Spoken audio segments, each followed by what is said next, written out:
হাওড়ার বালিতে 448তম বর্ষ প্রাচীন ভদ্রকালীর নিরঞ্জন মহাসমারোহে। হাওড়ার বালি চক্রবর্তী পাড়ায় বৈশাখী সংক্রান্তির 31 বৈশাখের দিন প্রতি বছরের ন্যায় এবছরও 4 শতাধিক বর্ষ প্রাচীন ভদ্রকালী মাতার পুজো অনুষ্ঠিত হল মহাসমারোহে।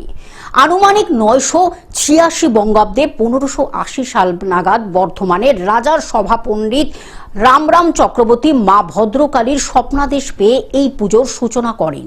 এই পুজো বর্তমানে প্রায় 448তম বর্ষ প্রাচীন। গতকাল অর্থাৎ 20 জুন বুধবার সন্ধ্যায় প্রাকৃতিক দুর্যোগ উপেক্ষা করে বর্ণাঢ্য শোভাযাত্রার সহযোগে প্রতিমা নিরঞ্জন সম্পন্ন হলো।